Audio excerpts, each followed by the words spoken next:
I'm going to break a habit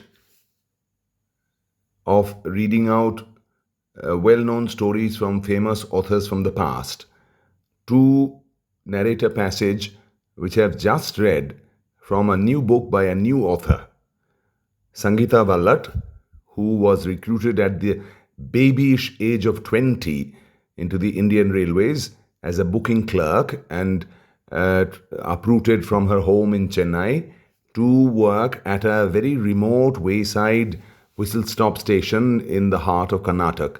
And she narrates some experiences from her 14-year stint with the Indian Railways. Without much ado, I shall plunge into the story and narrate it my way, leaving out irrelevant portions. She was on relief duty for people who had worked overtime or who had not reported for work, and she had worked 20 hours straight, and she was exhausted, and it was evening, and she was alone at the station, and she was dozing on the cement bench on the platform, waiting for the train to arrive that would take her home, and it was getting pretty late, nearly 8 o'clock. And she says, a sudden drizzle of rain jangled on the platform shelter, and I watched as the passengers scrambled. A habitual traveller smiled and walked past me. His routine was to chat briefly when I was on duty. He frequented my station too. He could never grasp how a Keralite settled in Chennai could get a job in Karnataka and travel 400 kilometers to work, as if I did. I dozed sitting on the platform bench when a garbled announcement startled me. A few minutes later, a train rolled in. I jumped onto it and settled in a window seat. Only a few passengers occupied the train. I only wanted a few inches. And then, she says, she fell asleep. For how long I slept, I don't know. When I opened my eyes, the rain had stopped. I couldn't decide between opening the window to check for familiar landmarks and checking the time on my watch. As the train zipped, making out anything in the darkness was nearly impossible.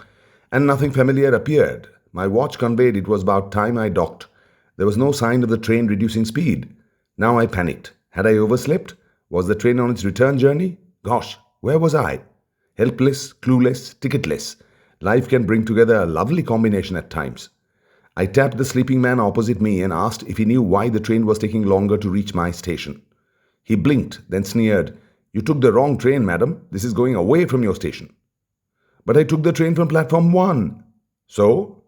The incoming train was late, so the outgoing train stopped at platform 1. Didn't you hear the announcement?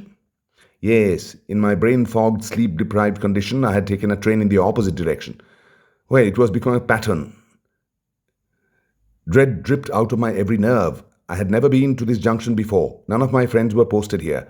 I didn't know a ticket collector or a squad staff in this section, and it would be a mess if I was caught without a ticket. That was the first issue I had to handle. Taking a bed in the station dormitory needed a ticket, so that was ruled out, and in any case, I wanted to get out of the railway premises as soon as possible.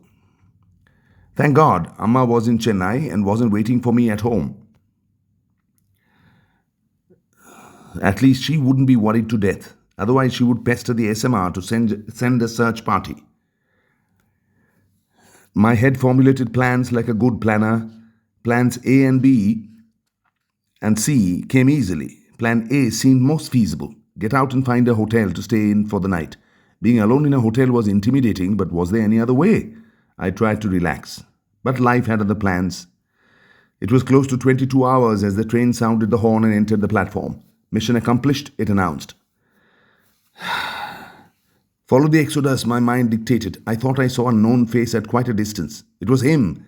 He was a regular passenger who smiled and conversed with me every time. Boy, was I delighted. He conversed with me and said he might help me find a hotel. This was not a part of any of my plans. I couldn't keep track of him though, and he suddenly disappeared. He had a scooter, I remembered, out of nowhere. Dashing to the exit, I asked for the vehicle stand. I sprinted before I got a full reply. Every second mattered. It was as if I was on a timer trying to perform several tasks at once. When I reached the man, he lifted the helmet's glass and the words came out. What happened? You sleep train? Yes, I admitted. I sleep wrong train. I want go hotel for stay. Go tomorrow night duty. I match my English to suit his. Okay, sit my scooter, he replied. 20 hours. I wondered how he could reach home so late and start off the next day so early to catch the Intercity Express at 6 hours. Earning a living was not easy. He was traveling almost 4 hours a day to and fro between home and work. As he rode the scooter, I looked around trying to locate a decent place to stay. Fortunately, I had 300 rupees with me. But whenever I pointed out a hotel, he said, "Another good one, I take you." The city lights soon became fewer in number and I felt jittery. What is this man up to? It was time to speak up. "Where are you going?" I asked, ensuring the tone didn't reveal my perturbation. He laughed and said, "My house, my family good. Hotel not good."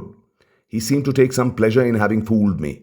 I was stunned, sweaty, smelly, and tired.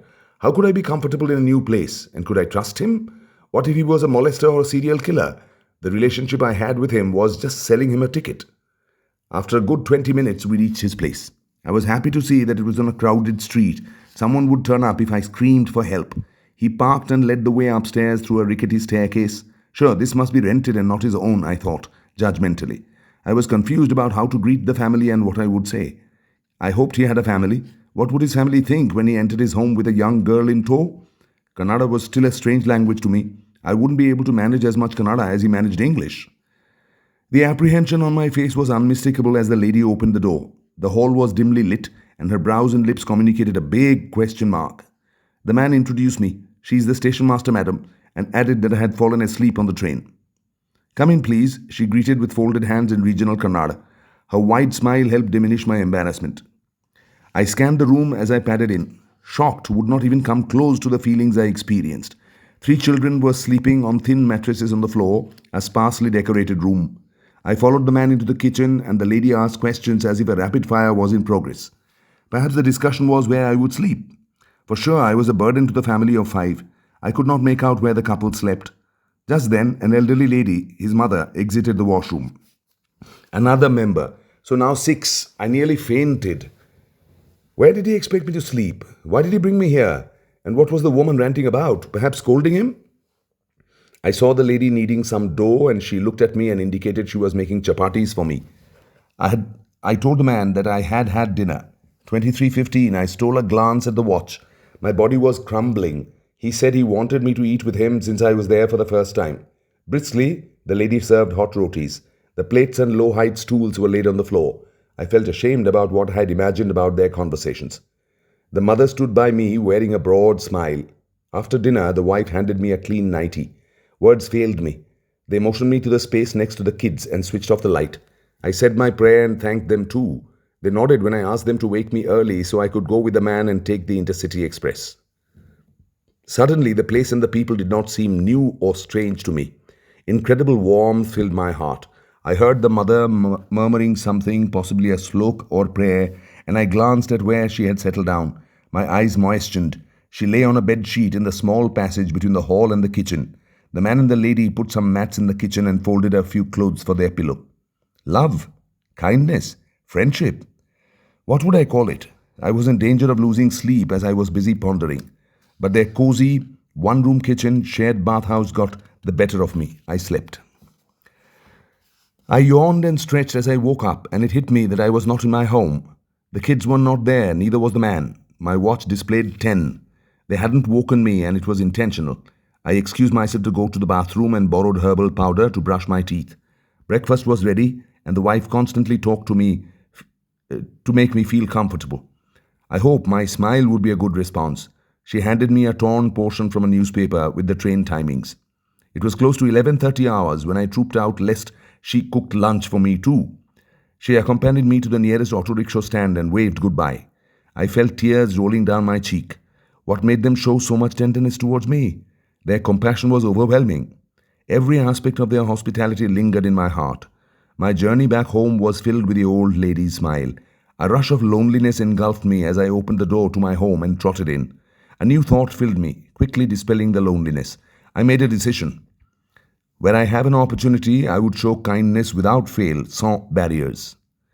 The smiles the man and I exchanged on that night's duty had a new and very different meaning. Now, this story at my age, old and cranky and cynical and world-weary that I am, restores some of my faith in human goodness, in essential human goodness. And so I thought I should read this out. If Miss Vallat has by chance heard my rendition of her story, or if her publisher has done so. And if they object to my giving publicity to her writing, then I shall be glad to delete this podcast. But otherwise, I would like a lot of my listeners to stay, to read, to listen, and to appreciate, and to get rid of the notion that the world is filled with only bad people out to make a victim of you.